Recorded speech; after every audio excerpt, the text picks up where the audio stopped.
All right. I think there will be more people coming in, but I'd say we're going to start here. Welcome everyone again to another episode of our Path to China meetup webinar series due to the Corona times. We have a lot of webinar series in the past. And today I'm really happy and I'm really looking forward to talk about this topic and really get to the bottom of this big question that's everywhere around on LinkedIn and social media and a lot of events, a lot of actors working in this field, tech code, obviously, startups going from Europe, from the West to China. Why is it so difficult? Why is everybody saying this is such a difficult task? And there's a lot of reasons people come up with why this is difficult. And we really want to look at this in a deeper angle today and really see what is really the bottlenecks, what we're really looking at when it comes to challenges in the Chinese to enter the Chinese market, and what is more maybe excuses or issues that you have heard of that you put on your priority list but very high, but you never really tackled them or never really thought them through. So I'm really happy to have Dan with me today to talk about this issue because he has a lot of experience. He's been an entrepreneur himself, is an entrepreneur, has been experience in China with entrepreneurship. So this is very interesting. And I think, Dan, we also never really talked on this on record or even offline, like we know each other a long time already, but we never really talked it through, like really to get to the bottom of it. And we talked a lot about it in different conversations, but I'm really looking forward to this conversation. And as always, feel free to send all your questions, all your perspectives or criticism, whatever, in the chat group. And I'm going to ask these questions to Dan or try to also answer the question myself. We also going to have a couple of surveys where you can also steer the conversation in a particular way that you're more interested. So I'm really looking forward. We have 2 hours now. We're going to talk about a lot of the main issues, but really also try to see, give you like a macro understanding, but also give you like clear advice. Maybe there's also a startup that wants to share a little bit in their chat what their particular pain point or particular problem is. We're really happy to do that also, to spend time on a particular problem that somebody has in the audience. So feel free really to share your story. And we have the Q&A section, but that's all for questions, but for everything random, we have the chat. So I'd say we go. It's too much talking from my side. Then the mic is yours. Yeah. Yeah, thank you so much. And yeah, welcome to this seminar. I was also very looking forward to speak about that topic, since I really rarely bump into the topic of product market fit when it comes down to China related issues. So yeah, let's start really with the basic. And for the audience, let's do a little experiment. And yeah, asking you to think of one company you really like or where you think they are doing pretty good, and they don't necessarily have to be located in, you know what, let's put them in Germany. Okay, just think of a startup or a company you really like and where you really like to follow on the things they're doing and which you appreciate pretty much. And let's keep that German company just for a while in our heads. And yeah, let's start with the question, which is also not very China related. The question of product market fit. I have two different words I'm dealing with when I'm talking about product market fit, and I'm really starting with, yeah, you all know the MVP story, right? A minimal viable product which is put to the test in order to find out whether you have something where you can build your product on. Yeah, that could be a certain strategy related to your products or the service you're already having in place. That could be an extraordinary idea or like a product market fit, which you're trying to focus on, which is related to an already existing product strategy, which you might have in mind in terms of Western markets, which you're trying to enter or which you're already occupied in. So the question of product market fit, and let's start with the minimum likable product. Yeah, the product market fit, you can really say, is the fate of every single startup. If you have product market fit, you are transitioning from searching for right product answers because you might encountered some difficulties your potential clients are facing, and you're transforming these question marks you have in your head because you already have found some certain answers to the most important question: do I have a customer group who's interested in my product?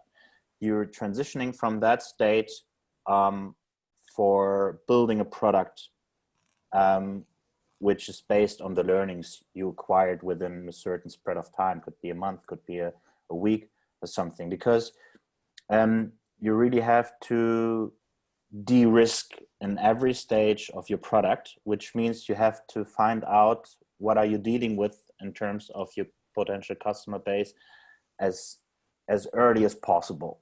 So product market fit means that the founders or the managers working in that company have found an approach that fits Chinese customer requirements. And this is actually how you can describe product market fit. Your product really fits into a certain spread of a market, and you are able to accelerate and gather attention from the market despite that your product is not perfect. Okay. Then you're on to a product market fit, because if you can conquer and if you can acquire customers with a product which is not market ready, then this is a big indicator for you that you have the right path in front of you. And you can go maybe to the second slide. And why did I put up this beautiful illustration of the Mount Everest? Because let's put China aside again, and let's just focus on the question what a business could come up with as an analogy in terms of really making a business a success. And I've been struggling with the right analogy for quite some time, but I think that climbing a mountain, climbing the Mount Everest, is a very suitable analogy. I don't know, Till, whether you want me to dive directly into the question what it really takes. Maybe we can, and this is just a suggestion from Till and me, that we are planning to keep this conversation in the seminar as interactive as possible right from the beginning. I would just add to that circumstance I just described, that if you found a minimal viable product, then you have a certain level of attention from the market. You have very much interest in your product, although you might have not developed it yet, but you know there's something in it, right? Mm-hmm. And now it's time to get to the next level upstairs. Of course, your target is product market fit, but you're coming from a place where you're starting with a minimal likable product, right? Okay. You might not be able to serve all of your clients in the best way scenario would like to, but for right now, you are solving a huge problem for your clients. Best case scenario, there's no one else in the market who can do it the same way. Which leads you to a point where you can already, besides collecting further insights from the market, you can already have some kind of product in place where you can build up revenues, which you of course reinvest in building up a minimal lovable product. Right. As soon as you move from down to the top, not only your product, but also the level of insights you have on your customer group is growing. and therefore also the maturity of your product is evolving right on that path. And if you come to a stage where you, and I'm 1% sure there must be still so many question marks. So till you have the feeling, just please feel free to jump in. No worries. Yeah, no. If you want to throw something in between, of course, because yeah. 1 or 2 points are not clear yet. As you move up to the top of the mountain, you're growing. Your maturity of your product is growing. Your team leading skills are growing. So. But when it comes down to the question, okay, what should I focus early on when thinking about China? I'm coming from the perspective it should always be your customer, should always be the problem you're trying to solve, which is supposed to be put in the center. Yeah. Because this is not only the place where you start, this is also the place where you always be circling around, even if you're in, yeah. Yeah, and why is this so relevant for the Chinese market? Why do you think this is? And that's what we also written in this text for the whole webinar. Why do you think it's like the all-decisive force in and probably the most important? And there's a lot of things around China market, and I talked to a lot of startups, and they say a lot of them back up. Oh no, China IP, IP theft. I'm not even thinking about it. There's this one thing, IP or competition or regulations, and but why do you think this is really the key issue? It's interesting the things you just mentioned, right? IP, like regulatory hurdles which you have to overcome, competitive competition in China. These are all words. These are our words and also phrases which are more linked to not a pessimistic state of mind, but you know where I'm getting from. Yeah. Like from a very I feel endangered, I have to fight, I have to defend. And product market fit doesn't focus on any threats which you're facing in a certain market. And why is that so important? Well, it's so important because it's everywhere important. And you remember I started with asking the audience to pick a German company in mind, right? And when you do that, it's already so tough to come up with a concrete answer. Of course, you can always go the easy peasy way. Yeah, Zalando, of course. Everybody can name Zalando, right? They are. We don't have to get in detail when it comes down to German strategic market fit discussions or our product related topics. But it's already hard in the European context to think of a company which is very, very successful. So, but even if you do that, then go the second step and ask yourself, okay, why are they so successful? And this is where it, in many times, it always stops. So even people who are able to name maybe 1 or 2 success cases in Europe, if you ask them why are they so successful, it's very, very hard for many people to come up with answer to that question, because they're not dealing with the driving forces of success on a regular basis when it comes down to the question, what is it that European or German companies make so successful?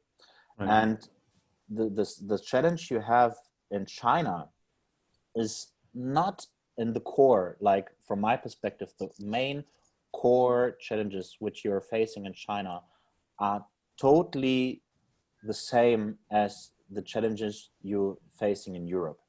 Because at the end, it's all about building up a solution or a product which is relevant enough for people to spend money.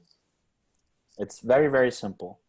And of course, there's a multitude of differences if you compare the Chinese market to the Western country markets, of course.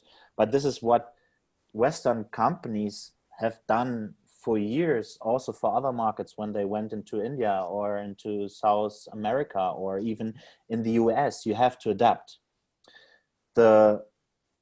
Your ability to adapt, of course, to certain local market needs and requirements is, of course, at the end, the all decisive driving force.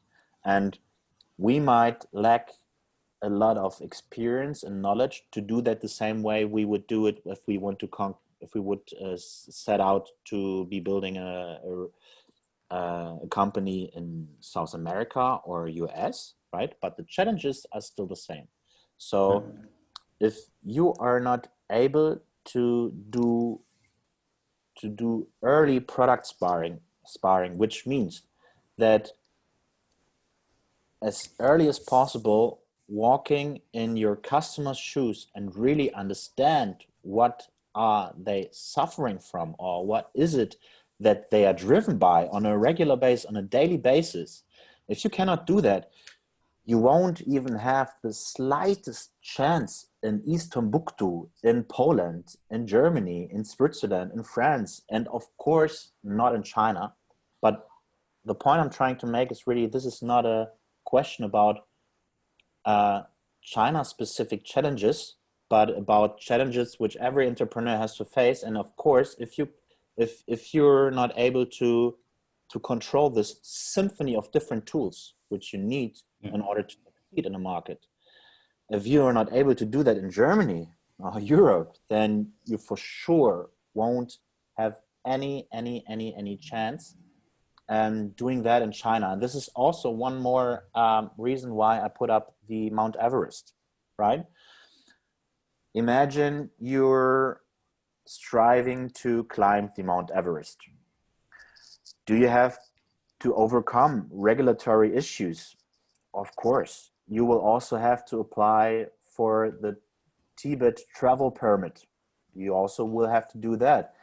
Maybe being on site at the Mount Everest, you will realize that there are a couple of Chinese climbers who also set out to climb the Mount Everest, but they are favored by local government, for instance. Maybe they can use oxygen masks in order to climb the mountain, and you're not, right? So of course, it's very important to focus on these boundaries, natural boundaries given by the Chinese government. And in order to be successful, you really cannot underestimate those circumstances.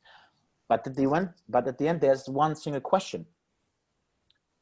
You're set out to climb the Mount Everest, which is the highest mountain in the world. So even if you overcome the regulatory hurdles, even if you're are trained and fit enough to compensate the disadvantages brought by the fact that maybe Chinese are allowed to use oxygen masks and you are not, you can overcome all these hurdles and boundaries, but at the end, you're climbing the fucking Mount Everest. So that's a tough challenge. It's a very, very tough challenge. And for that, what you need actually are just a couple of things. And they might sound simple, but if you really focus on them, I'm 100% convinced there's a way for success in China.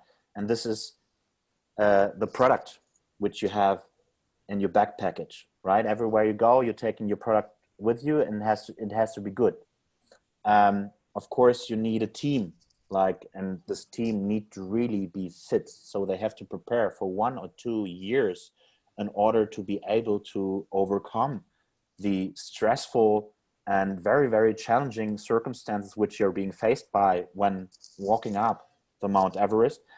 And you need the right tools, of course. So nobody will climb the Mount Everest if they have only good product and only good teams. If you don't have the tools, there's just no way you can make it. And these 3 components are very, very important for me, from my perspective. So of course, a product which has to work, and which we can go in more detail how a successful product is actually figured out on your way in China. But more importantly, you need really a team which is 100% committed, and you need the right tools, and you have to know how to use these tools. Right.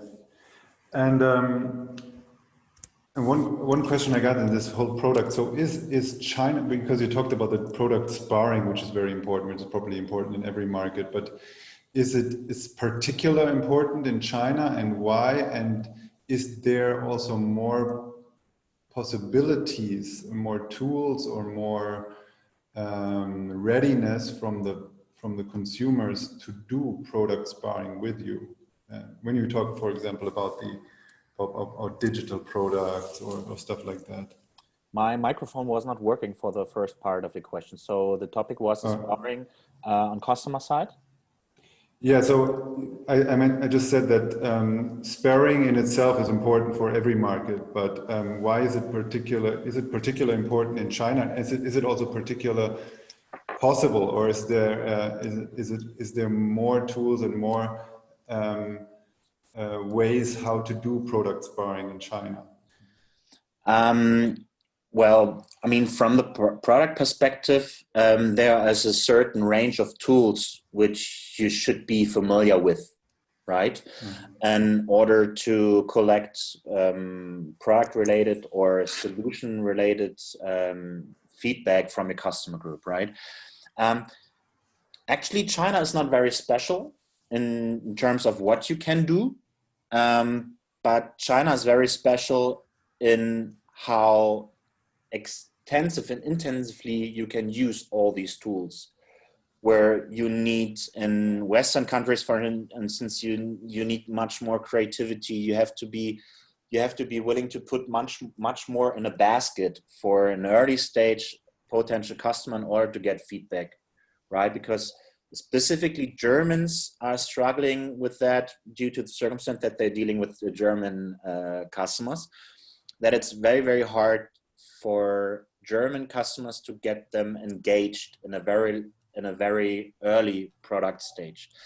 In China, I would not say that it's totally different, but it's just a numbers game, right? So what in Germany doesn't work so extensively good with 80 million people, inhabitants, does work much better with 1.4 billion people. It's a much bigger pool. But the easiest things you can do them really like just in 1 week or 2 weeks. You are totally able to figure out within 1 week or 2 weeks how relevant is not my product, because you don't have anything. You don't have a product. Even if you have a company already doing millions of billions of euros or whatever with your product in Western, you don't have a product yet in China. This is always how I would like step into this race, into this ring with this kind of mindset.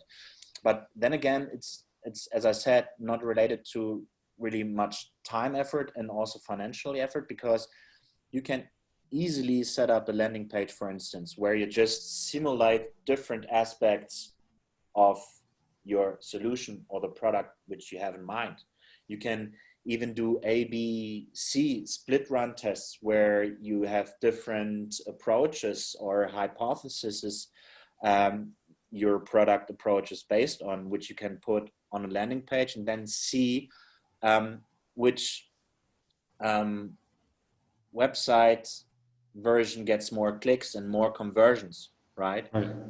So you set up a landing page within 1 or 2 days where you just simulate the solution you're providing, and then you're collecting signups as you do in Western countries. So you collect signups, you see, okay, let's see from 100 people who visit our website, how many signed up, right? So that's the first indicator. And of course, you have to treat the indicators differently as you do in Western countries, because in China, you're being faced with other conversion rate ratios. They tell you different things about the Chinese market as they do maybe in Europe.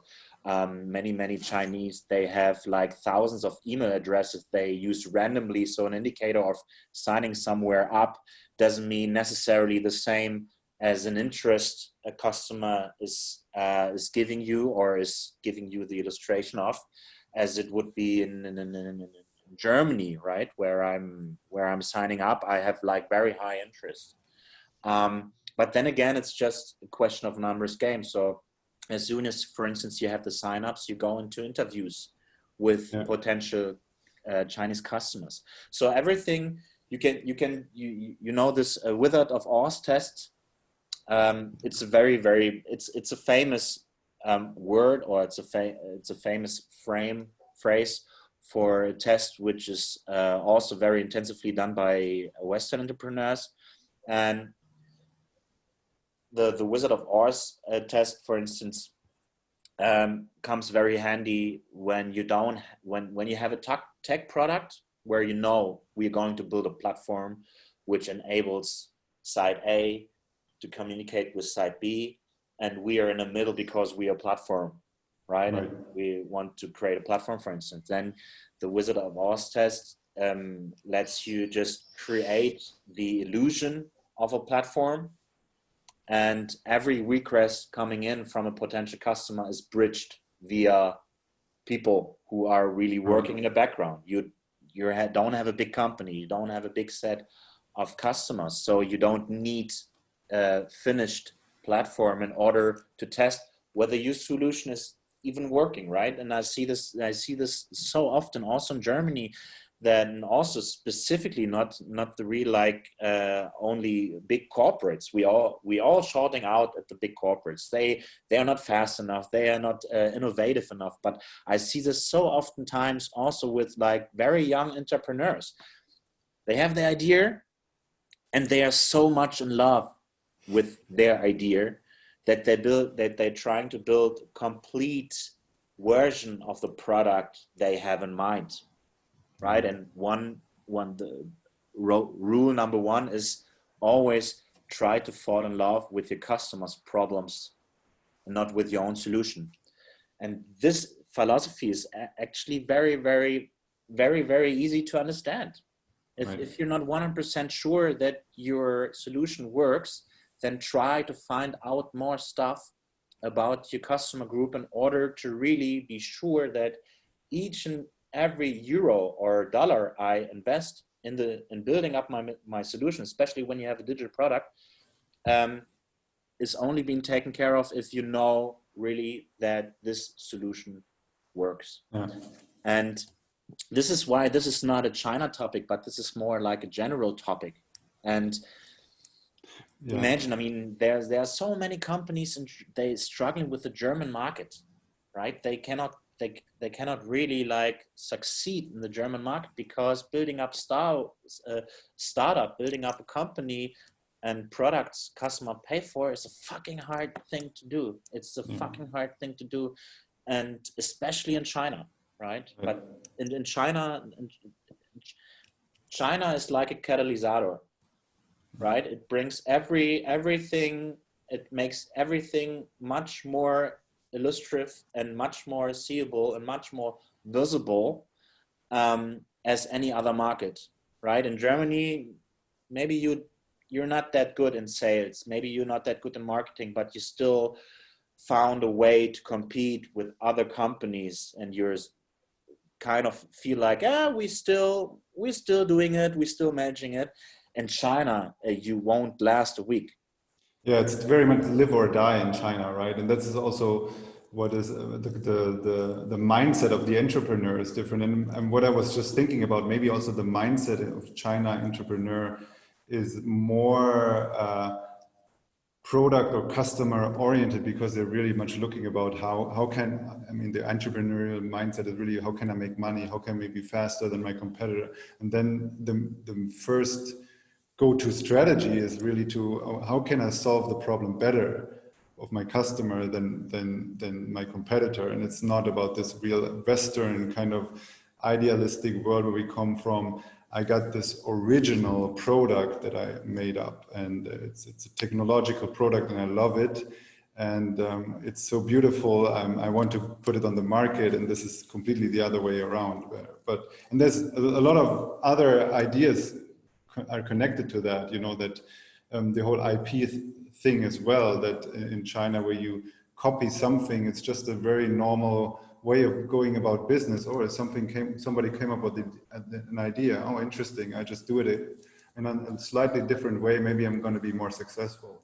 So it's a really interesting way how the whole entrepreneurial mindset is very different in China. And if you cannot compete with that China entrepreneurial mindset, that is very customer oriented, then it's really hard to compete in China at all. But let me come back to a little bit, maybe get to the audience, because I believe there will be a couple of people having the idea of starting a startup, having a startup, maybe also kind of maybe a typical German startup, maybe let's go a little bit through the cases that we have, like startups that we see that are looking into the Chinese market. So maybe start a little bit with the really digital or app world B2C, because one of the mantras, not only from Tech Code, I would say, but also other players that are active in that field, is really like B2B versus B2C. So if you're in a B2C area and you were going to develop an app here in in Germany, and you think you can like sell it to China without much localization, let's probably forget it. You know, that's the one thing. But I also want to challenge this. Why really forget it? Why is that really a no-go? And then the other one is really, oh, you're in a B2B space, Industry 4.0, medtech. Oh, that's the stuff China government likes. That's where they also like maybe are in need of foreign technologies and so on. So that's where you got to go. So you're gonna jump on that government programs and that. So this is all we already can feel that these strategy or these exits is already having like narratives on top of the original business idea that any startup really think about, right? So what is your take on that? I mean, there are a lot of questions within your sentence. I'm just trying to pick one of the most interesting parts out of it.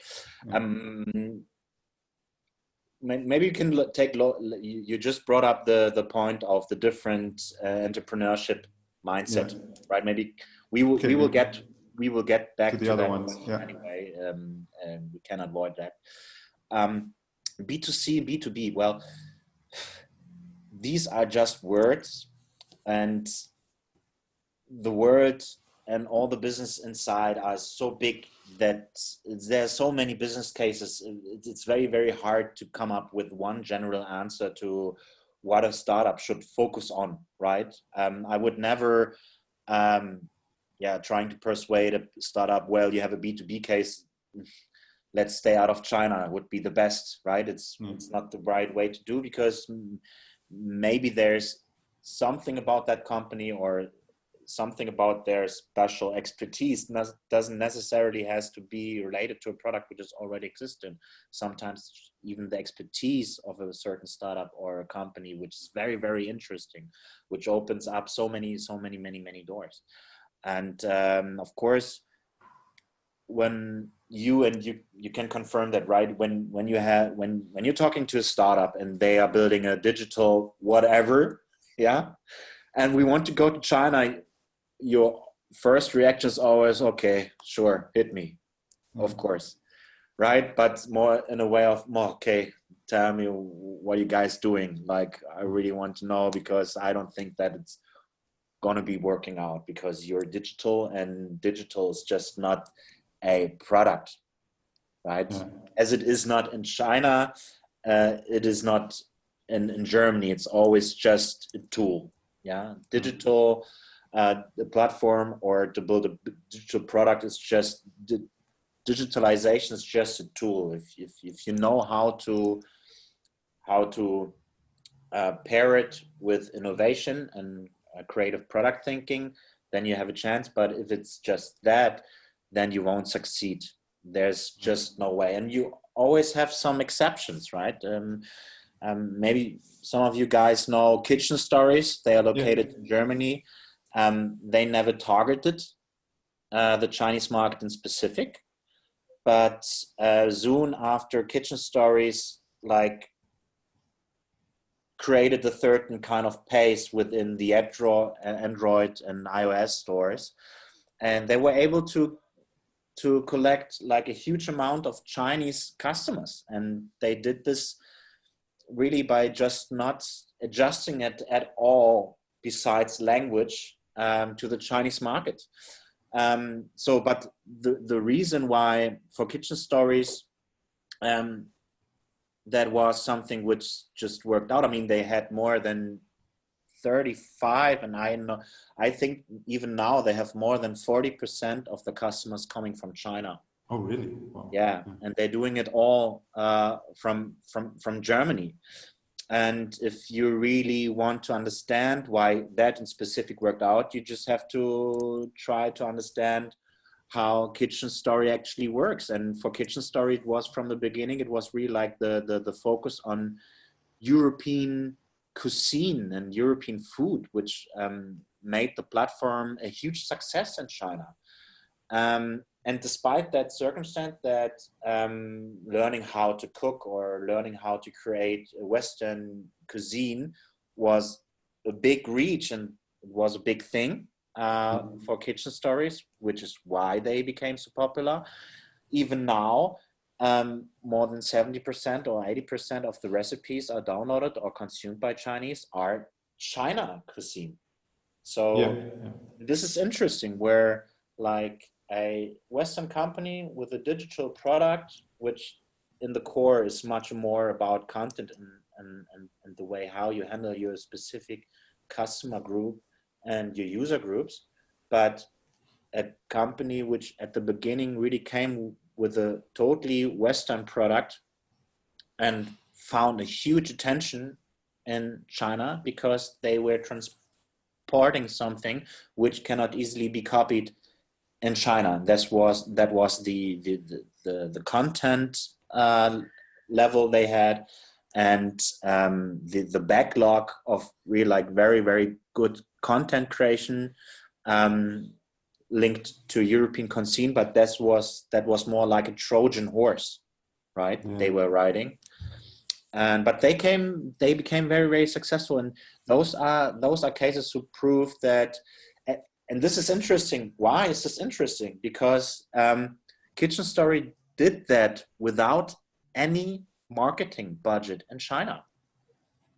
So it's proof. We have the proof. We have just the number of startups and corporates doing it the right way in China is so small and so little. You really have to look out for them. And these are often companies who do not make enough noise.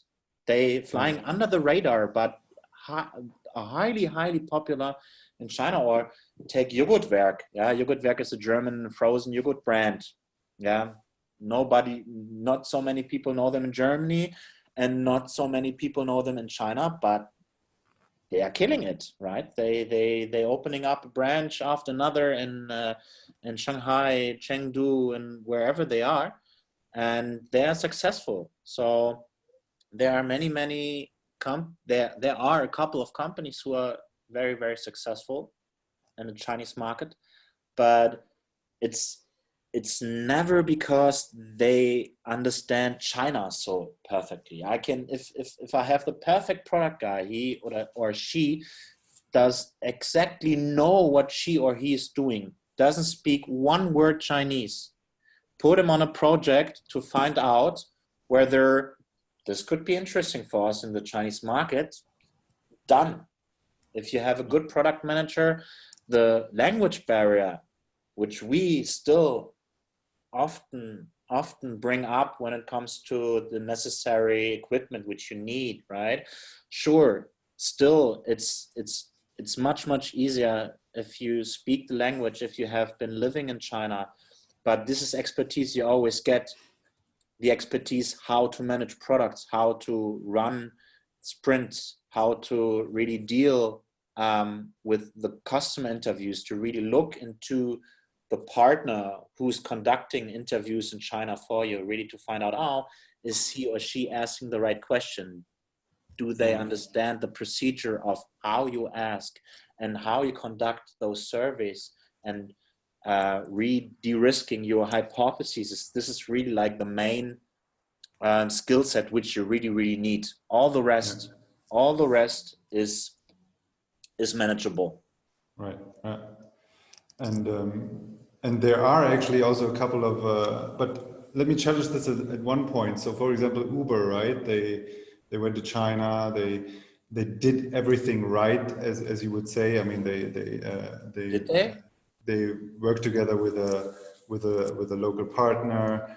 They were successful in the end, but that's because that's one big argument. I mean, however, you can always be successful in China, but at the end of the day, you probably have some competitors that will kick you out of the market, that are government backed and so on. Or there's a whole Facebook story, Google stories that is now happening the other way around with TikTok in US probably. What do you say about that? So is that something really where you don't have any choice in the very end, or is this also a kind of an excuse problem to not go into the Chinese market? No, I mean, it's the question whether to go or not to go and to the Chinese market is really like depending on not so many maybe, but a few very, very important criteria. And these are always very special from case to case. Your Uber question had a little assumption in it, right? Yeah. That they were successful. And I mean, I would ask, okay, what does make a company really successful? I mean, Uber, they spent billions of dollars in the Chinese market, and they were never able to catch up. Yeah. And this is not due to the circumstance only that Didi Dache and Cruxin were able to raise much more money. Of course, this was always like a huge thing which came into the equation when we were talking about who becomes successful and who not. But at the end, I mean, Uber, they lost like a huge amount of money in China. Later on, they were obliged to sell their shares to Didi Cruxin because they weren't able to compete anymore. So I don't know really whether it was a win. And when you take a closer look at the strategy Uber had, I think it's much more comparable to the lack of strategy Groupon had in the early days, because they actually made huge mistakes along the way. And what Groupon, for instance, and Uber do have in common is that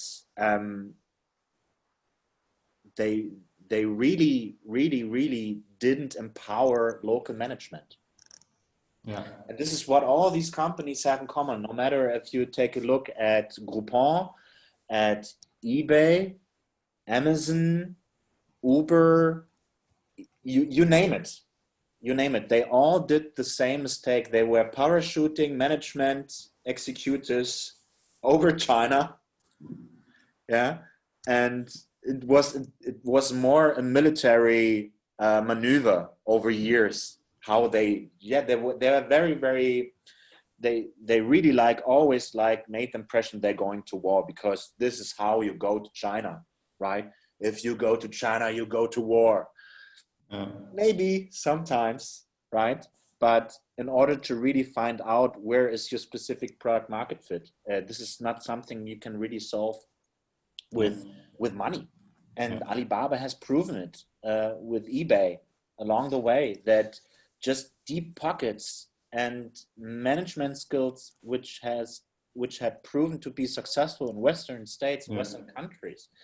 This is just simply not enough. And there are actually cases, when you talk about the cases that are more or less successful. I mean, LinkedIn is in China. It's not as popular, but they are kind of got their niche. They're like a little bit more of a recruitment style now. In the West, we have it more as a content platform. But what they did is really what you just said. They really empowered the local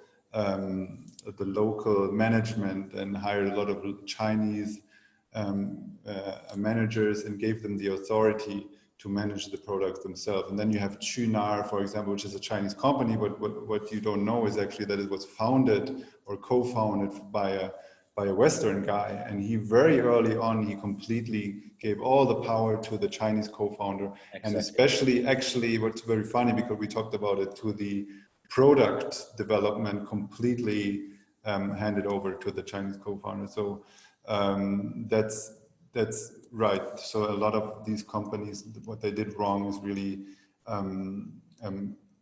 missing to enable to the grassroots practical management within their company. Yeah. But let me come back. Sorry. Interesting part. Just one Sorry. interesting comment. And the interesting part for me is that all these companies, I mean, it's easy for us to judge, right? We didn't have to build up a multi-billion-dollar business in China, right? So I don't know how we would have coped with that. But at the end, it's really interesting to see when we talk about these actors in the Chinese market, that if they would have been as clever as they were in China, if they would have been as clever as in China in their own home country market, I'm 1% sure there wouldn't even be a Groupon to talk about, or eBay. Yeah. They made like very huge mistakes, which I'm fascinated by to this day. Yeah. But they made so huge mistakes. If they would have done the same mistakes in their home country market while building up their own business, while eBay wasn't that big, former days, wouldn't have a chance. Right. Wouldn't have a chance. So it's really about, if you're going to a different market, you start from scratch. No matter how deep pocketed your company is, no matter what you have done in Germany, because nobody gives a fuck in China what you have achieved in US or Europe. It just doesn't matter. So you start from scratch. And this is what I really, really often see, that Western companies trying to take their product and they go like, yeah, of course we have to a little bit adjust, right? Maybe the Chinese want the antenna, then we give them the antenna, right? No, it's totally different, right? You really have to Start from scratch. You're not even starting with a product hypothesis. You're starting with a problem hypothesis, right? You have a B2B marketplace enabling your different market players to communicate to each other while providing certain tools on their way, for instance, and you just think you transfer this into China. No, you have to deal maybe with a totally different setup. I mean, you have Alibaba, who is a big market player, who has like exerting an extraordinary influence on every aspect and infrastructure when it comes down to B2B. So I'm 1% sure you probably would need an API related converted product range where you are able to get on the back end of Alibaba or WeChat or whoever the player is, and maybe even to the special tools they are providing within their tech. So Right. it's a huge environment, and starting with your core persona, just trying to understand your persona without implying already the product you have in mind. Just leave it out. Really, like, just focus on the customer, focus on the problems, and you will also learn so interesting shit. It's also fun. It's much more fun, right? To start from scratch as soon as it's. We got one question maybe that is really, I mean, we talked about this already, but maybe in a nutshell, we can put it. So I just going to read it out like it is. What would be the most important, useful steps when start planning the Chinese market? How fearless or naive am I allowed to be? Is the just do it approach okay, or should you be more careful and focused? Well, if I would have to decide between these two versions, I would always go with the just do it. Yeah. But you are already assuming, because what she or he just wrote was, what do I have to take into account when planning my China entrance? So congratulations first. Yeah, you already found out that you want to go to China, which is a huge deal, right? Now you're getting onto planning. I would always, because and this is nothing specific to the woman or man who just brought up this question, but I would always, and this is what I'm just used to, I would always question the basement of judgment, which brought you to the point, okay, I'm planning now my China business. Because the most and biggest mistakes I find is already included in this pre-analysis, always what I found. So if you have done anything right, if you have done everything right in order to find out whether China makes sense for you, then the question of how I plan my China business is already answered. Because if you have done it right, you already have your feedback channels, right? Yeah. You maybe have already a landing page in place where you on a regular basis create new signups, new interview partners to get to keep the sparring loops open. Then you might already run a Wizard of Oz test where you're simulating a product which is not real, which is, if it's digital, for instance, not existing at this moment, but you bridge those technical parts which cannot be programmed by you by putting people on it, and you just bridge it, and you're just simulating an already existing product to the customer, and do so much more than just the core product you're developing, because you find out things, and you do find out things by surrounding your core solution and product with more services you're offering, because you just want to find out what is happening in that area, right? So if you have done that already, then of course you can ask the question, okay, how am I going to plan? But from my experience, if you're on that stage that you made up your mind and you have done the right thing, there's actually, I wouldn't even say that the question of how do I plan comes even up, because you're already running with so many opportunities, and your main focus would be, even if you already made up your mind and you're planning to go to China, to just keep up the feedback loops at all specific time. And then of course it would be also relevant to know what kind of business she or he is planning, because then the first steps or second steps in product evaluation steps in terms, they might differ. But at the end, it's really like going from your personas to really testing your own hypothesis, right? Solution X for China makes sense because of Y.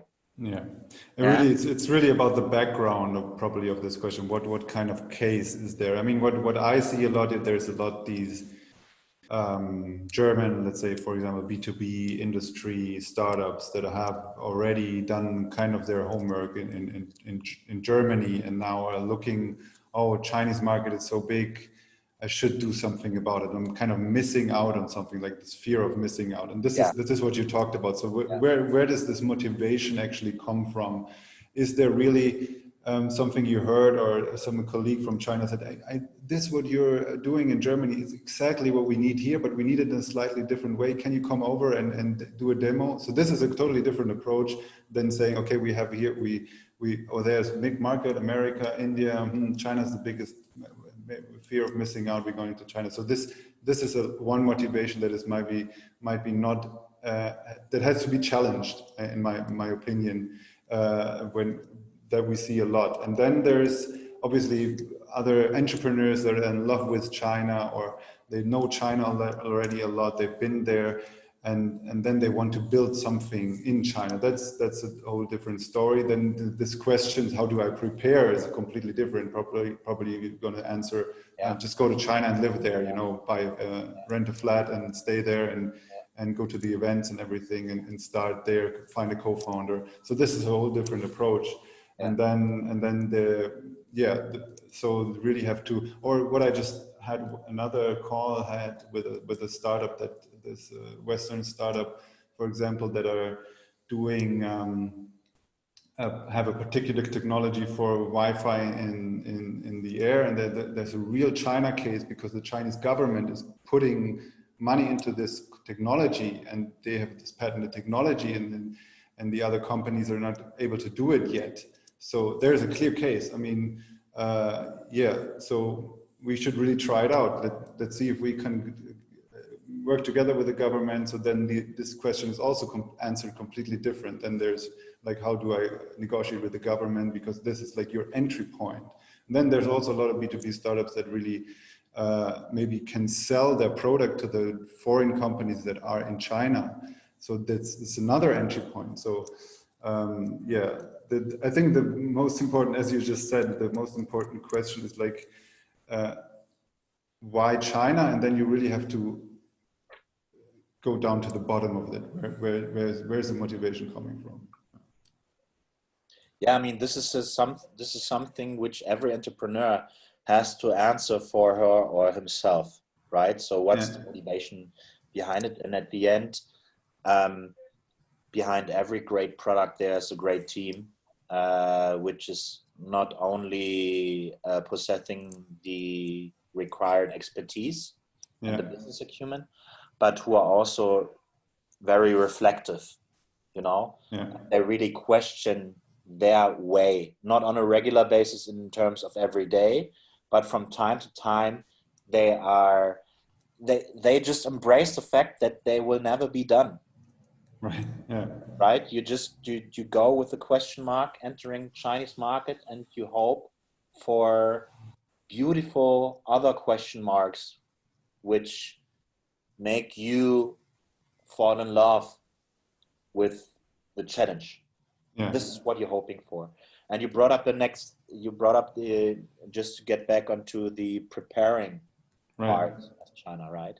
And this is what the product market fit approach, or just considering all the necessities which are related to that topic early on, is so important, because while learning about the market, you will necessarily have touch points with your customer where you immediately get the feeling, okay, this is something where we're probably not going to be able to help within the next 3 to 5 years, but this is crucial. How are we solving this? Never thought that they had problems with manufacturing, blah, blah, blah, whatever it is, right? But you encounter problems which you might not be able to solve, but which makes you consider to go on and search for the right partner. Right, yeah. Because you have a strong expertise in your area, and you discovered that this kind of problem is somehow a bottleneck, which easily could put an end to the success of your product, and you just have to solve it. It doesn't mean that you have to solve it yourself, but you early on can try to have sparring with partners, right? Yeah. Often are the cases, and you know this better than me. Yeah, Till, please, we want to go to China. We need a partner. Wow, okay. Seems like you all figured everything out. So how can I help if it's just that?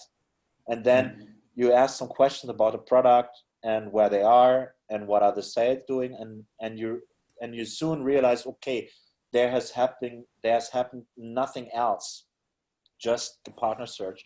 And the partner search is just not something which you're isolated would ever do, right? You would always come from the persona, from the problem of your user group, solve 1, 2, 3, 4 cases. It's not about earning money. It's really about gathering information. And by being faced with those challenges, you're trying to solve this problem for the customer.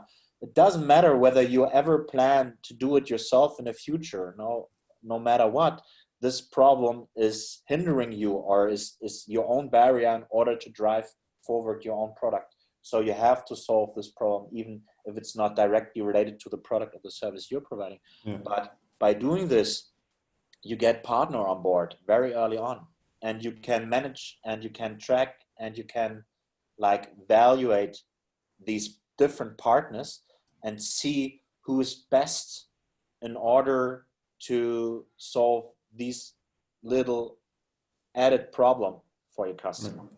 Right. So it's a very natural procedure to start from the persona, start early on feedbacks, develop minimum likable products, trying to transfer them as soon as you can into minimum lovable products, and then take it from here, right? Because in the one of the last charts, which I sent over for the Mount Everest. Oh yeah. If you can put up the last slide again. Sure.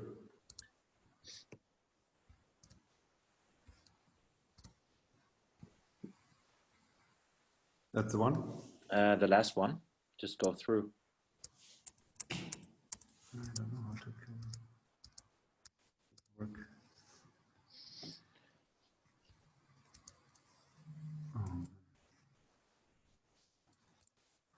You got to go on. I'm gonna have a little technical problem here, No problem. No problem.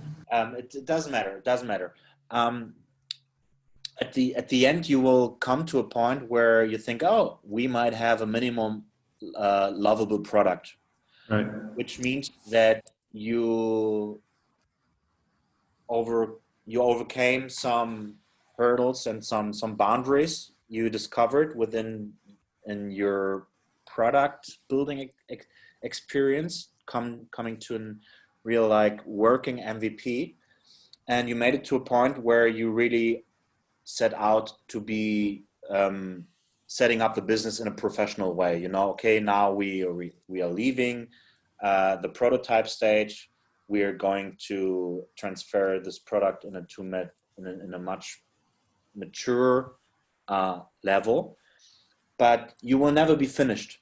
And this is why if you have the top here in the mountain and you go from minimum likable product to minimum lovable product, you will always get back and forth between these last, let's call them the last 5 kilometers. Right, yeah.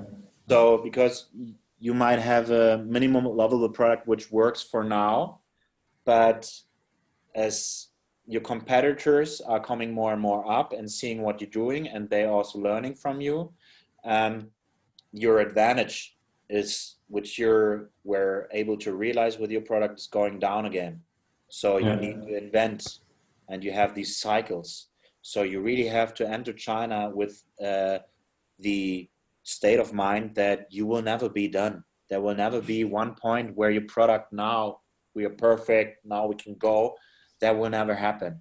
But how this is the same way, this is true for any other market in the world. But I somehow have the feeling that it's preferable to point that out over and over again when talking about China, because sometimes I really have the feeling that people get totally Chinaized.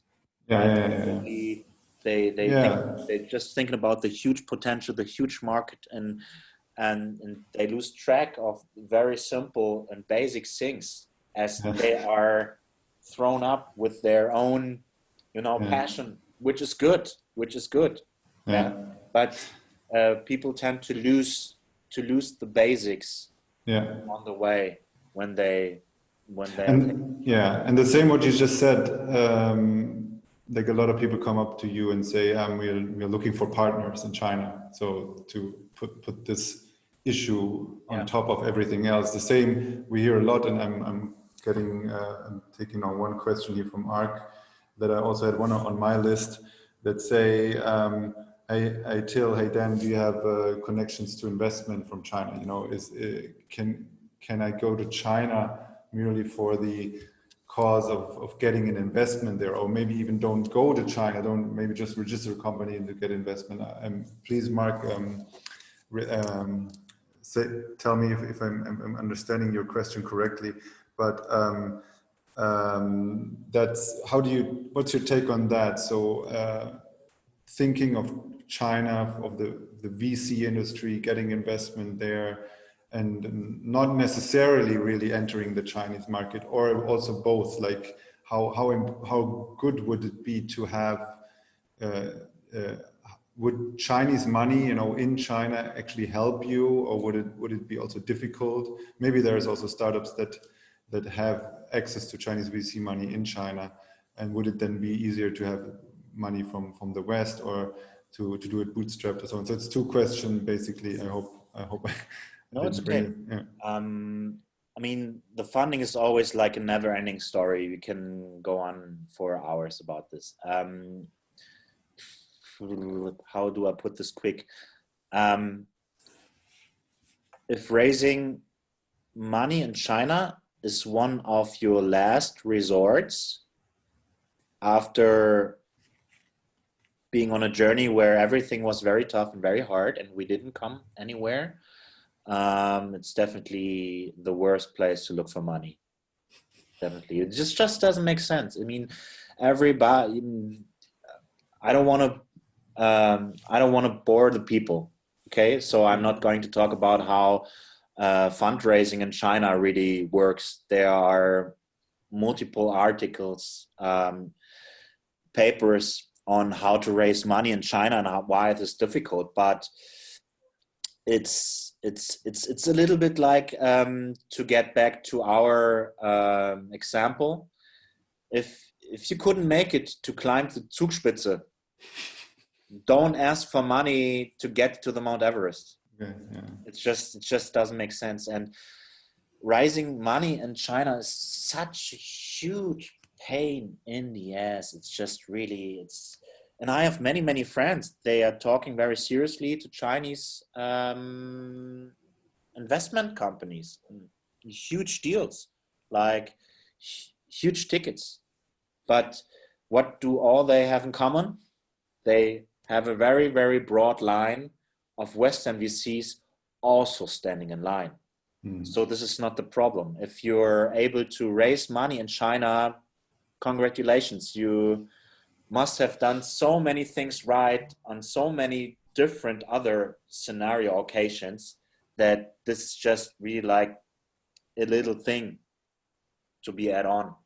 But I would also say it's nearly impossible to raise like real money from China in China for the Chinese market as Western company. Very difficult for Western reasons, also very difficult. But then again, the question, why should you? You always need smart money, right? If you're raising for European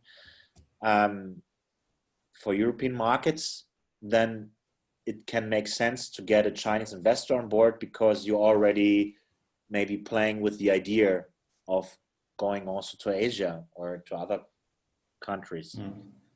Even now in the US, it even makes more sense to have a Chinese investor right now going to the States than 10 years before, because the Chinese have some footprint in the American scene as well. They have done some amazing jobs over there, also in the Silicon Valley, even by big companies like Huawei or whatever. The question has to be very specific when it comes down to the case you're illustrating, in order to answer whether it makes sense. From what I've seen during the last couple of years, startups and companies trying to raise money are like, this is just my personal experience, and I just encountered it maybe because due to the circumstance that we both are very involved in China related issues. But from my circumstance, all the parties and all companies who like very intensively tried to raise money in China weren't able to raise any money in Europe.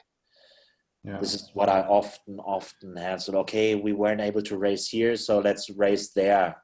But as I said, if you didn't make it to the Zugspitze or to the Rudower Höhe, don't try the Mount Everest to be your first adventure outside of Germany. Yeah. And maybe somebody in the audience can correct us if they have other experience, but I also have it seen in the last years very few cases where it actually happened that Chinese VCs or China-based VCs, I mean the whole VC industry in China is also a lot of foreign American VCs, that do a lot of investment, and then you have Alibaba, Tencent, and the big digital firms that came up, and then you have the more cowboy-like, really local Chinese VC industry. So that's also, and then it's also interesting, like you see. Sorry. Just to add another point to that, to that point, that mean you have very, very strict capital control regulations for China. It's so hard to really get money outside of China for a non-specific China venture, right? So all these huge companies, Tencent, Alibaba, if they are doing big deals in Europe, these are special cases, right? Yeah. To just, for instance, ask for angel money within 200 or 500K is so complicated to get it out of China that it even doesn't make sense to put a Chinese investor through that struggle in most of the cases. And if they're willing to do so, then you probably don't have any issues and problems in finding the right money within your home country markets. So this is why those kind of questions, often from my experience, come along with a strategic setup which is suboptimal. And if you have a really China case, or probably they will be quicker on your door than you will be at theirs. Exactly. Konox as an example, I hear that very often. If you have a real technology that China investors, they're very quick in understanding what they can make out of it if you come to China, and then they're probably knocking on your door very, very early on, even if you haven't considered about raising a round. So seen in the Alibaba cases that invested in China, in Germany, very kind of suddenly happened, and there's a couple of more issues. Exactly. Like so money is never the problem. Money will always find you if you're good. Yeah. And this is also what I needed like years to really, it's a difference between understanding and really take it inside. Yeah. That if you're doing a good job, money will find you. It's really that it's not easy to get there, but it's easy to understand, because if you have traction, if you're digging in somewhere where is pain, and you're the one who's dealing with it, and you're solving it, besides your agenda or the agenda of your investor or whatever, where you say, hey, we don't have a product, we have expertise we gathered along the way during the last years, dealing with this kind of specific type of customer or client or consumer, right? This is your expertise. This is your expertise. Your goal, and your goal should always be to become so clever about your niche, about your market, and that means about your customer group, that every Chinese competitor entering the room is astonished by your level of knowledge, what you know about the Chinese customer. This should be your number one target. And this is also why I don't like these competitiveness thinking all the time.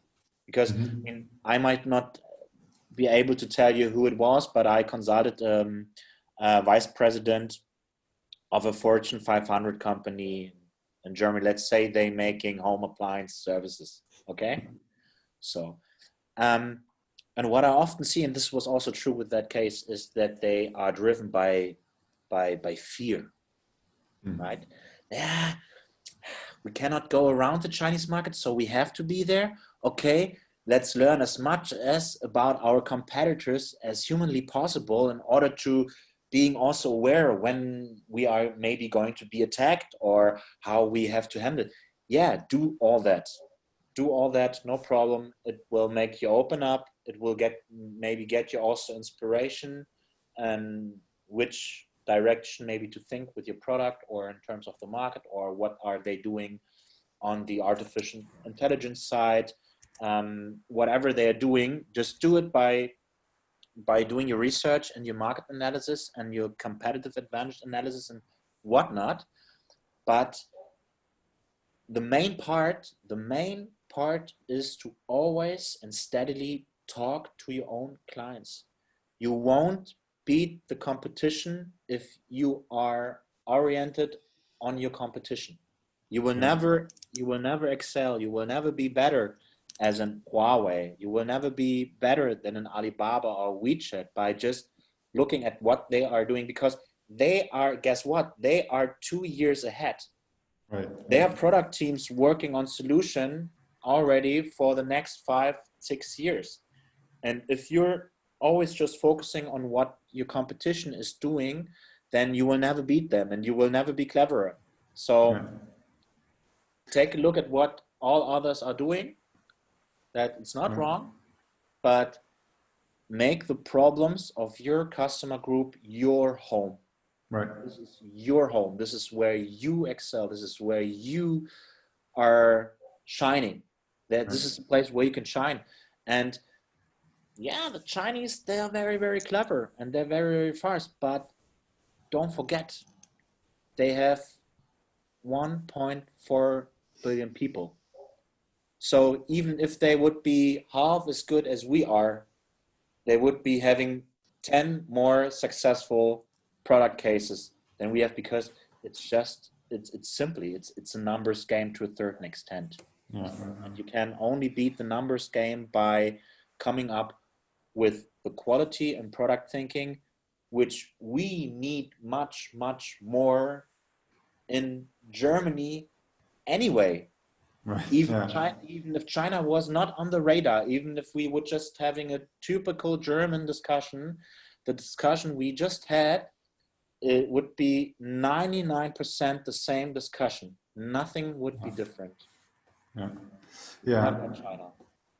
Yeah, I got all the questions. Had a lot of questions came in, but I'm having them on my screen, so nobody's going to be neglected here. I have your question, Norman. I have your question from Common Software. So, but I want to come one last topic on my list that I think is very important, and I think is also within some of these questions that are here.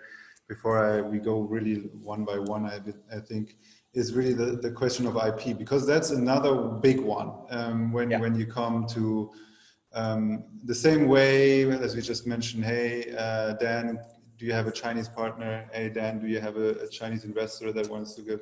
Or is this excuse, or maybe this main argument? No, not going to do China IP theft. It's too dangerous for us. What is your take on this? Should it be really the dominant issue? And then maybe also let's also tackle a bit on the practical things. So how is the IP regulation has evolved in China? But first, what is behind? You just talked about fear, and this is also one of the fear factor IP. What's your take on that? Well, this is another question where you can always say it really depends. If you are a hugely technology-driven company where you have maybe put in millions or sometimes even billions of euros or dollars into your research and development, depending on that your intellectual property is actually being secured for yourself, then the more this is the case, the more IP itself is becoming increasingly important when thinking about China, yes or not. That's for sure. Intellectual property at the end is, it's kind of supposed to protect you from a competitor coming up with the same symphony of, let's call it, technology as the way you do it, right? So that's it. If that doesn't work, you have to do what millions of Chinese entrepreneurs are doing in China, because that's a fun fact. People mostly suffering from the violation of intellectual property rights are Chinese, right? Chinese companies are suffering the most from other Chinese competitors stealing intellectual property. So this is why I say that, okay, you have to do whatever it takes to make sure that your intellectual property rights are being taken care of when entering the Chinese market. I'm not an expert on IP, right? I know that the IP securitization within China has been gathering more quality and quality, but I think that from a big corporate, this won't be there won't be a sufficient answer to that question. Every IP expert would just right now just take me and fold me in half. I don't know. Yeah. So this is really a specific topic which is linked to the necessity and the level of security you need in terms of your specific venture. But if you would ask me what to do in terms of how to deal with that on a long term, while making your homework on the IP security side, of course, right, is take a closer look at how Chinese entrepreneurs are dealing with that problem of other Chinese competitors stealing their IP. And there is only, there are two answers. First answer is be faster and be smarter. I'm sorry, but this is really what it comes down to. And for us as German, we talked about this Merchandise Act from 1887, you remember? You mentioned maybe that. To illustrate it to the audience, does any one of you guys has a link to the Merchandise Act from 1887? Maybe you do, maybe you don't. It's a very interesting thought experiment, which is actually real because it happened in Europe. So at the end of the 19th century, the UK industry, the UK economy, they had a huge problem all across Europe, because more and more products which were being developed in UK, they were being copied by other companies in Europe, and more of these copycats also found their way into the UK industry and economy. So of course the English industries and companies, they urged their own government, hey, you have to do something about it, right? On a daily basis, we are swamped by copycats and low quality level products claiming to be produced in the UK, while we for sure know that they weren't. So, and now you can guess with which country the UK had the biggest problem in Europe, because there were more than 90% of all copycats came from that country. Yeah, and it was Germany. It was Germany. Germany, the expo of, I guess it was 1978, something like this. The all-dominating topic of the expo at the end of the 19th century was products from Germany are cheap and of low quality. And the Merchandise Act forced all European companies to label their products with the name of the country where the product was being produced. So this is how Made in Germany came into existence, because the Germans were forced by the Merchandise Act from 1887 to label their products with the country of origin. So Made in Germany was a punishment against the German industry. Yeah.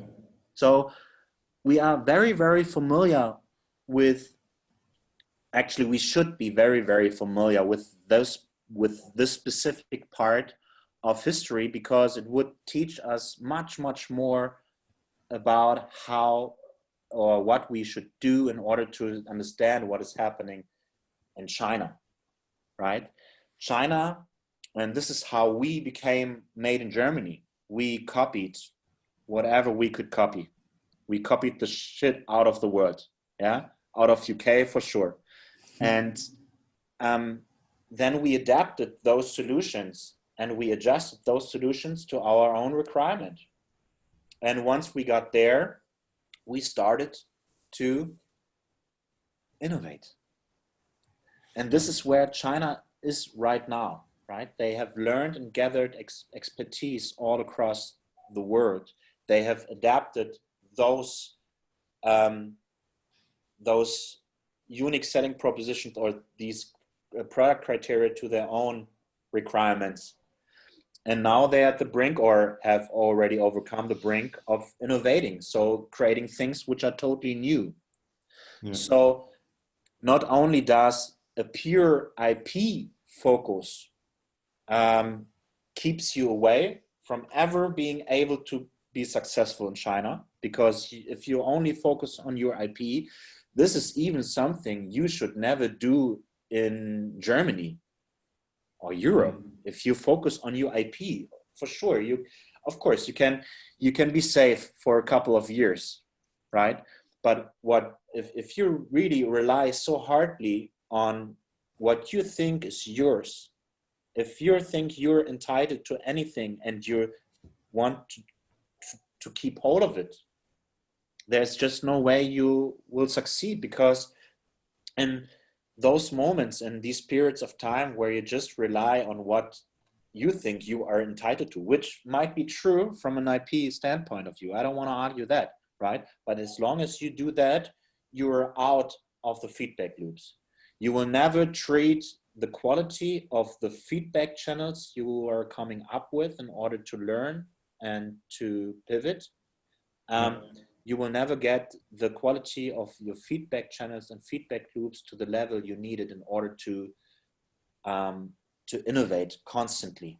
You will just don't get there. So from my perspective, and maybe we bring this to an end if there is no other question, do what you can in order to make sure that your IP is taken care of. Make a strong decision about whether this makes even sense for you to go to China, because in China, even if you're secured by IP property, it's a pain in the ass, because Chinese know how to work around that. And even if it's put to the law court and they decide in favor of you, the Chinese use these struggle on court to work in the back end on solutions which are not necessarily require your IP anymore. Right? So it's really all about time. So of course, make your homework when it comes down to IP, but always have in mind your secret sauce is the contact and the channel to the customer, and your ability to acquire information and bring these information to the pivots of your product. This is much more important than to focus, at least for 90% of the cases, rather than to focus on the IP level. IP is seldomly really a long-term issue in terms of that it shouldn't be determine your strategy. Yeah, but then when it comes to really, I mean, if people say, IP is still an issue for us, so in Germany, so let's say they are in the mindset and saying, okay, I have this IP and I want to work with that as the backup first, and I want to get out of having it too much a bigger role in Germany, and then it makes sense to do your homework in Germany. Really, the argument to say I'm not going to go to China because China has a problem with IP. It's probably more of a it says more about your situation in Germany, in your home market, or whether it be Germany or Europe or any other market. It's more really saying that you have to focus properly on your home market first, and then develop strengths and see, okay, then we have a real China case, and now we also don't use this IP thing more as a backup, as an argument. We really go ahead. We're going to be faster than any other competitors, than Chinese competitors or foreign competitors in China, and we're going to build a brand that is going to enable us to survive and going to continuously push the product, right? So Yeah, but it's very interesting. I think there's a lot of people also more interested in that. You can also look at Shenzhen. We had a discussion last week about that as well, and the whole Shanghai culture. This goes very Wolfgang, deep right? in, sorry? With Wolfgang. Yeah, this goes actually very deep into also Chinese history and culture, and for example, even in art, how paintings were constantly always copied by other painters, and it was not an offense at all, you know. And that even actually also took place more in the West before in the early days of art. So there's actually a lot to learn about from the history as well. How it's actually a way of giving honor to the painter, to the one that made the original, in the way you copy it and maybe make it better. And then there's also this kind of subversive and playful note to it. If you look at, for example, the 90s, or when a lot of, you know, companies in China that just made the Apple phone with a slightly different thing. This is actually also kind of a playful way to do stuff and to build things. And this is very interesting, and something I think especially Shenzhen and the Shanghai culture is actually something also we might be able to learn from, or at least take inspiration from, and see how we're going further. We did it over 130 years ago. We already did it exactly the same way. I Yeah, mean, yeah, I wouldn't make so much noise of or I wouldn't put it like so high up now. Yeah, because nobody probably wants to go back there. Yeah. I mean, it was a different time for many reasons, but when it comes down to an industry which has been at that place of copying everything, adjusting it, and then innovate out of it, then Germany is a perfect example. Yeah. Right? So, and you can see it in the nature as well, like how important it is to copy, right? And actually, this was interesting because I recently talked with Mark Aiden Gray about it, and he reminded me of that this is also the way how it's done in Hollywood movies, right? If military is communicating, and you're over on the other side, and you always go like, copy that, copy that. And what does it mean? It does mean that you understand something. In military movies, copy that means, okay, I understand what you're getting at, what you're saying. And actually, it's interesting to see how different the definitions of to copy something in different languages is. Very interesting. And you can see it with little monkeys, chimpanzees, and whatever, right? They imitating their mother and father for over 2 years before they're able to crack this nut with that stone. But 2 years they pretending, they imitating their parents, right? And one day they made it. So they crack the nut, and then they develop their own ways and their own techniques, own culture about how to crack nuts all over the place, right? And it's really a natural thing. But at the end, we live in a world where intellectual property is playing an enormously big role. And one of the most powerful and biggest and most important economic regions in the world, there you confront with a situation where your intellectual property is less valuable. It's just not that important. And of course, if you have Western companies, one of the first questions coming from Chinese investors or partners is always, do you have IP? Right? It's for them. It's very it's decisive, right? Even if it's not that decisive for the Chinese market, if we invest in your company, we still know that a huge part of the rest of the world is playing by other rules, where IP is, of course, unique selling proposition, or so-called inbuilt security option for companies, right? That it's not true for China is totally another issue. But of course, it's important. But we have to find a way how we deal with that. Because as Germans like to do it, right? Complaining all the time. We cannot change that for sure, right? Neither it's like asking a dog to don't stop barking. Yeah, don't bark, or to don't wag its tail, right? It's simply not going to happen. But the way we deal with this question can free us from big boundaries, because we always think we are entitled to something. Yeah, but it's my IP. It's my no. The world doesn't give a fuck.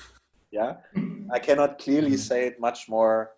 Obviously, it's just be prepared that the world just doesn't care. It just doesn't care. So what are you going to do? Complain? No. So you have to do something which is much more clever, and this is stay connected with your customers, get as close as you can, walk in their shoes, and use the whole repertoire of different product discovering techniques, which are already there. They are there. There are seminars, there are workshops, there are tons of books. I can also send around maybe to literature. Do that, please. You can put that in the chat. Right? But just let's come back a little bit we have 20 minutes left, so let's come back to a couple of questions. I think some of them we already answered, but might have to do it again. One from Norman. I don't know if I'm missing anything else in the chat, but there's one in the chat from Norman, which maybe I can also give some sense to it. So do we have any examples of B2B startups from Germany that are successful in China? There's a lot of buzz, but who made it? So maybe I start, and maybe you can add something. So there are a couple of B2B real industry startups, but I would say they are, what is successful? I mean, startup, we're always talking about scalable business models. That's what I would say is successful. Like they grew tremendously, became a unicorn, stuff like that. So if that's successful, we really have nothing almost. But then you have really a couple of startups that work in the space, that went to trade fairs for the start, then got a lot of requests, and those are all in B2B industrial applications, AI applications, also hardware applications, laser technology, stuff like that. So a lot of stuff where German technology is probably very advanced, and then they are startups and they go to China and they get, for example, requests from Chinese customers. They found a company there and they do small projects. In the water treatment field, there's another company that is doing good work there. Then there's also other companies that also went to China and are in this, but it's not like the startup kind of really high scalable companies that I can think of. But do you have anything to add to that? I don't. It's difficult because even if you would find, I mean, the question is, what do you mean by any German B2B startups? Is it a startup which has been proven to be successful in Europe? Right? And then went to the Chinese market, adapted their product, or did whatever it took to become successful. This, of course, is still where I really have to say no. There are not so many like success cases, but it's the same with German founders in Silicon Valley. They are German founders, but they're very, very American. They have a local spirit of perceiving the American way of life. The same is true, I would say, with entrepreneurs coming from Western countries being successful in China. Yeah, for instance, Fabian von Heimburg, I guess is his name. He is very successful with hot nests. So he started this technology based on artificial intelligence. They are able to provide data with a very similar model to Alibaba. I don't know so exactly about that, but they're connecting advertising agencies and freelancers with millions of brands, right? And they have a very, very inclusive, also I guess IP structure, but I'm not sure whether they are really relying so much on their IP. But they were very successful. So this was a German founder, but of course he founded a Chinese startup with a Chinese infrastructure, with a Chinese partner, of course, and has Chinese employees. So it's a very, very Chinese company.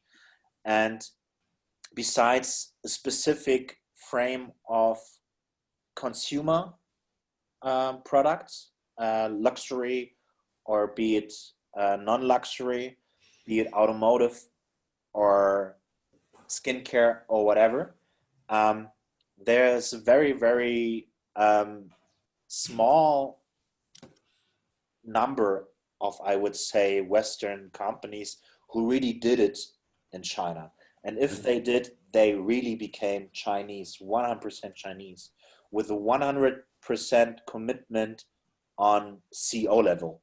So this is what you really need. You need 100% commitment that China is not some additional market where you can maybe roll out something like you did in Spain, because despite that Spain is different, it's still European.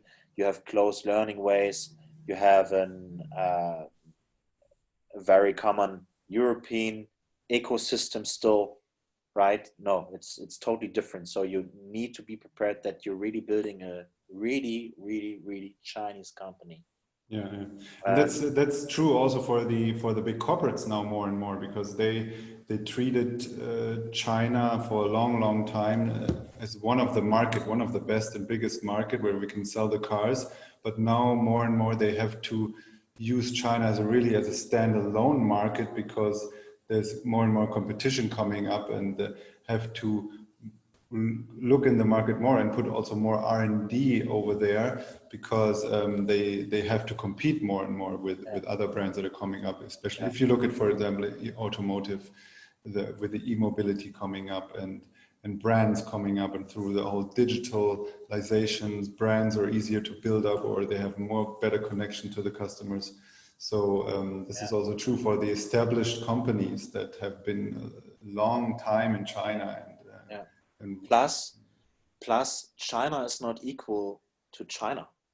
Yeah, that's right. Big one. So in fact, China consists of many different countries, you can say, rather than of one single market, right? You have to target your audience in Guangdong province totally differently when it comes down to skincare or whatever than you do it in Shanghai or Beijing. So this is also one of these illusions people have. You go into one market and then you have equally access if you make it in this market. No, you can totally rock in Shanghai and totally bomb in Chongqing or in a totally another region. So being successful in one region means nothing in terms of your countrywide rollout. Yeah. You have to adapt everywhere, like to the local requirements most of the time. It really depends on the product you're having, but for sure true for consumer. Yeah. For B2B, simply depends on, like in any other case, on the certain product or solution you're providing. But it's also the consistency of the market, which is rather being misunderstood. Right. Another question, I think we tackled it already a little bit, but again, what is the most important difference between German and Chinese customers? Such as one cares more about service, the other one cares more about money, or is there cultural reasons to it? Again, this also comes into play when thinking about the diversity of the Chinese market. right? We just tackled this one specific point, but for sure there are some general answers which maybe would be a conclusive answer to that question. For sure, from my experience, but I see this also changing, is that Chinese customers are not that loyal as Western customers are. I guess this is changing in a specific time frame right now. This is changing because the Chinese consumerism is changing. For instance, this is not true when it comes down to brands as it is true for Western country companies, right? If you have a strong brand and consumer, then the likelihood that also your Chinese customers will follow you where you go is relatively high compared to other consumer products where the brand is not playing such an intensive and huge role. But I would say that Chinese customers are very, very fast. They get bored very, very fast, and they are willing to jump the ship and to change the product really, really fast if something is not working out. Yeah. So, but you also have the chance to regather them again after you lost them much more easily than you have a consumer in the Western, right? If someone in Western countries leaves, she or he leaves after really have making up their minds a lot about this product. Either they are pissed or they were dealing with different kind of products they have encountered a while ago, but there was something missing in the step to really change the product or change to the competitor. So this is good and bad at the same time when it comes down to Chinese customers. But the most beautiful thing and the most interesting aspect of Chinese customers is how easily you get involved and get into sparring. Feedback, yeah.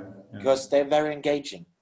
Right. This is also why I pointed to the fact that some of these typical tools which you have at your disposal when you're doing a job in Western countries, for instance, the Wizard of Oz test, or just setting up landing pages, tracking the conversions, trying to convert those signups into interview partners, or maybe I can also say one or two words about Kaizao, which we met last year in Shanghai, right? So all these tools which you have, you also have them in China and many more, and you have a much higher engagement rate on the Chinese customer side. Right. They are much more willingly to get in touch with you, right? If a German customer has a specific question about a product which he or he is thinking about to buy, it takes much more effort and much more bringing down barriers to make the customer just send an email or ask this question to customer support or whatever, because there's this natural boundary of using feedback tools. I don't know why this is maybe a chance for another topic or another totally different discussion. And also Mats has a couple of questions. If it's okay, I'm just going to take one, and I think I can, Mats, we can get in touch later, and we can discuss all the other questions. But one I think we tackled it right now there as well. Like, own market research about China seems to be difficult because of language. What options do have startups to get valid market information that fits their use case? So that's what you just talked about, really. Google Translator. Yeah. It's a big thing. It has never been easier. Seriously, just if it's really about research, of course there are a couple of institutions or with like free research data. There are also, I mean, we sending these markets reports down and forth and back all the time, right? How many market reports I get from your side, Till, or how many you get from my side, they are circling around. So information is actually not the problem. To do a little bit research by using Chinese websites in terms of using the Google Translator I think it's really halfway there, 70-80%. I mean, the most crucial information you for sure can get out. You can hire a Werkstudent here in Berlin or wherever, right? The Chinese who can do that for you. There is a multitude of agency landscape. They doing nothing else but market research. So, but there are always easy ways to do your own market research. And of course, there are service providers like Kaizao or my company Glimpse who can help you like very early in your stage in terms of finding out, does it even make sense to dig deeper? Yeah. Does it even make sense to evaluate this topic? So Google is your friend. Yeah. There are many solutions and many ways how to do research without speaking the language. Actually, Yeah. it's a perfect time. Come on, we have all the tools. Right. Yeah. What kind of qualities would you have to look out for in a co-founder? I think that one we can answer quite quickly for a potential venture that also plans to enter China. Probably a Chinese co-founder would be interesting. And then I think it's really about the same qualities, and that's went through all our conversation right now. It's the same qualities that makes a company successful in Germany or whatever market. Yeah, exactly. that would make you successful in the Chinese market. I don't think Yeah. there's any other rules.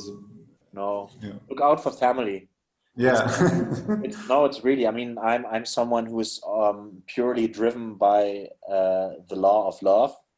Yeah. Yeah. So I can only say what I look out for, and I'm always looking out for really someone who can become family to me, no matter how the startup is going.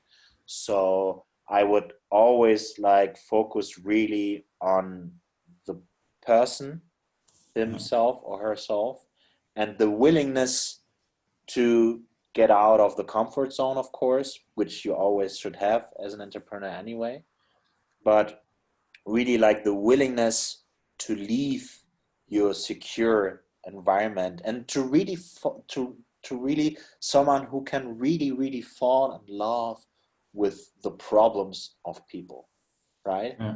I'm always alerted to a very certain high degree when I have the feeling that someone is really falling deeply in love with a certain way of doing things, or with a certain product or product range or even problem.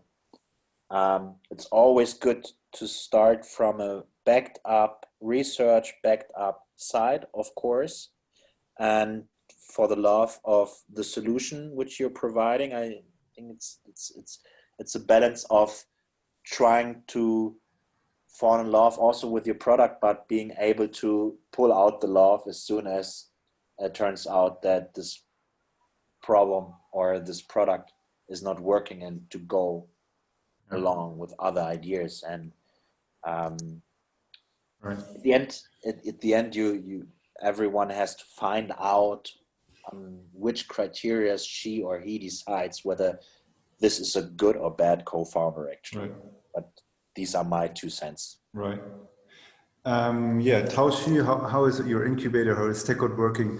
We should get in touch. I can definitely talk to you about this with you maybe in person, or maybe Zinja, you can put in my email and our LinkedIn if that's for you, Dan, fine for you as well. Of course. Put our LinkedIn, and then we can talk about this after the meeting.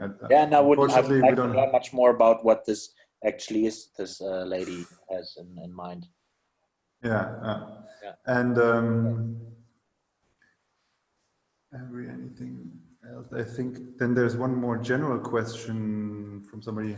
How difficult is distribution in China? I think that's a big question, but we don't have much time. Sales is a huge entirely own topic. Sales are very interesting also in China, of course. But at the end, you have the same success driving, the the same driving forces as anywhere else. Besides that, in China, as we know, it's much more diverse on a regional level. So sales is has to be very structured. Yeah. Yeah, in China. So you have different approaches. And as I said, best case scenario, you don't have a process defined where you say, actually, this is where sales starts, right? Yeah.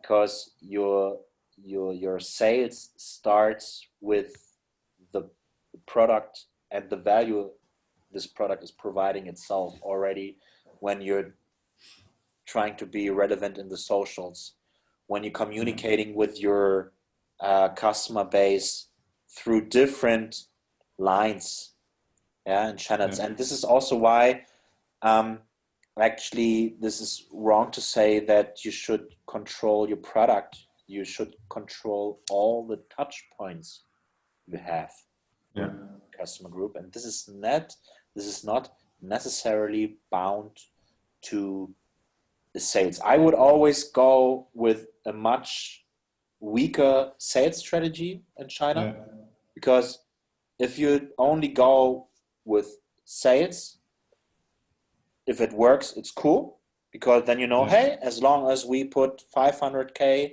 in sales each month in that industry, it's a numbers game. But there might be coming tougher times for you where you cannot put so much in sales. At the same time, you need to sell more. And then your direct customer and client feedback channels and how close you really are with your clients and customers, this is something which is coming in handy in those periods of time. So don't focus too much on sales. Sales solves itself along the way when you're pivoting and creating your product and identifying the different touch points you have with your product and your customers along the product and customer journey. Yeah. And there was one question also that I think we tackled already. Let me know if not there. So it's about the customer journey and how different it is in digital products. So like we said before, there's much more willingness to give feedback and much more willingness to participate in giving feedback to products that are, like you said, minimal, likable, than there is, for example, in the West. So this is probably a key thing, but I might also be able to introduce to a couple other people. So feel free to approach me. It's anonymous, but yeah, feel free to do that. So, and there's one last question, which is really straightforward, and maybe we close with that, and that's also something I want to ask. Then, is it reasonable for Western startups to go to China? So, really round it up again, and also why are we having this conversation? That's also a thing that I'm thinking, because in the end of the day, it's also showing why are we talking so much about China?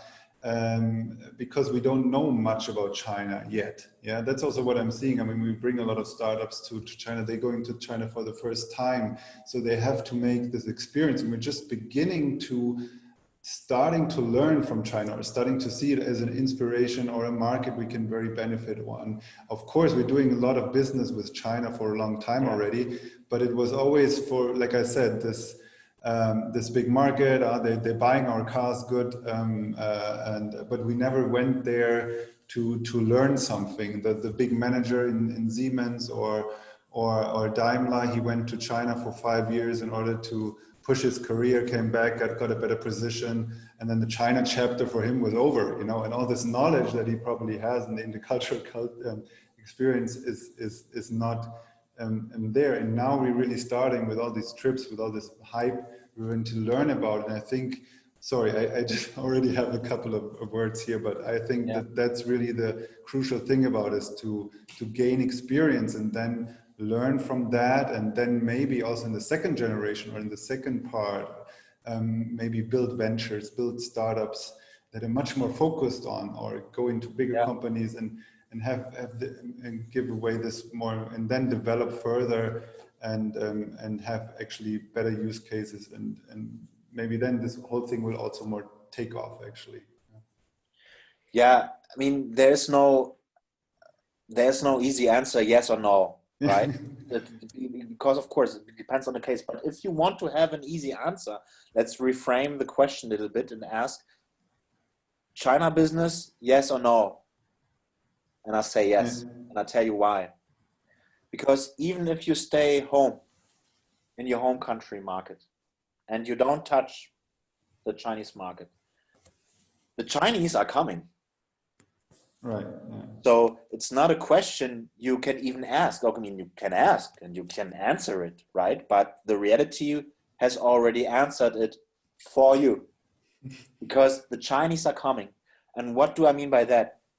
Of course, the Chinese are coming in terms of that they discovering more and more Western country markets also for their Chinese brands. Of course, no brainer. That is not so intense as we participate or as we anticipated it like a couple of years ago, but that will become more and more important. Yeah. But what I mean by that is also that Chinese will become clients.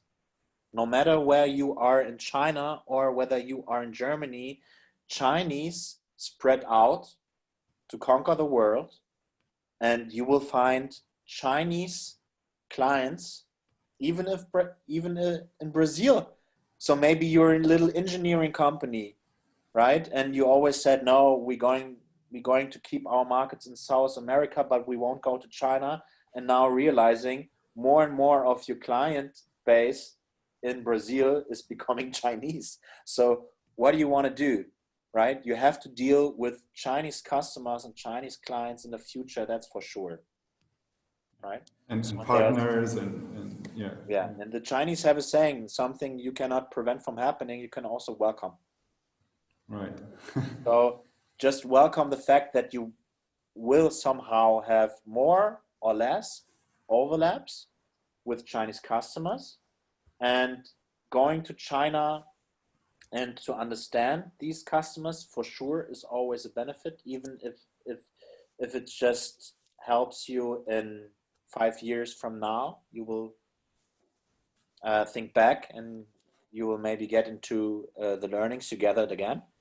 But China for sure makes for everyone sense to trying to understand it and to cope with it for sure. How much and how directly I would someone suggest to really deal with the Chinese market really depends on, let's put it that way, on the open-mindedness of people to pivot and restructure their product and their solution. Because you can start with a microwave in China, and if you're open enough, you end up opening a restaurant chain integrated with, I don't know, other home appliance devices, which you got to know by doing research and partnering up with other companies after you left your core business in China. You don't know, right? So if you're just open to Chinese customer problems and you're not bound and you're not buried under your love for your own product, then just try to figure it out, have fun by challenging China for yourself. And what is important is there's nothing stopping you from doing that. You can all do that from Berlin. You can move to the North Pole, right, and do it from there. If Corona has shown us something, then it's the real awareness of it just really doesn't matter where you are. And even for doing your homework China-wise, you don't need to be in China. Everything you can do early on, everything you do in Germany early on, you can do it from here, like putting up landing page, running split run tests, A/B tests, without of Oz tests, conducting interviews. There's so much opportunity. Yeah. but still go to China still for gaining the experience, and if you, It's that's always another worth it. thing. Yeah. And for sure, always worth it to come along with a delegation of Yeah. tech, because Yeah. we'll have a lot of fun and Yeah. a lot of very, very interesting insights, always, Right. guaranteed. Yeah. Thank you very much, Dan. I think we a little bit over time, but people stayed with us, so I'm very happy about that. Nice.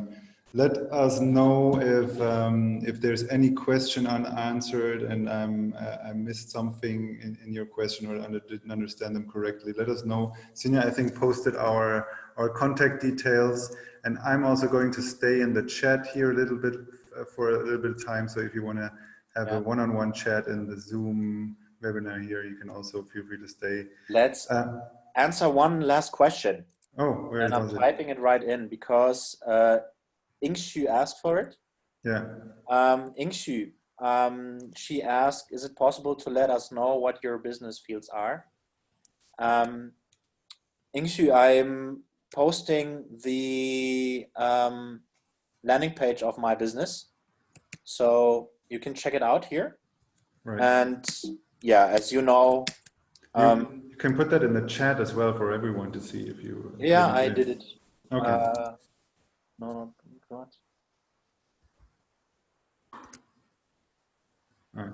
I don't know whether I sent it the right way, but so you can put up glimpse.io. Right. www.glimpse with an Y and Z at the end, glimpse.io. So everybody has the opportunity to check out what Glimpse is actually doing. Right. We didn't came to that point, but we had an interesting discussion, which was much more important. It was a lot of fun, and yeah, thank you for having me. Thank you, and everyone else, thank you for staying and being with us. See you maybe next week. I think we're going to talk about She Loves Tech and also a little bit female entrepreneurship. That's also going to be a very important topic. And yeah, as said, if there's any question, feel free to approach us. Thank you very much. Thanks, Dan. See you soon. Bye-bye. Bye-bye.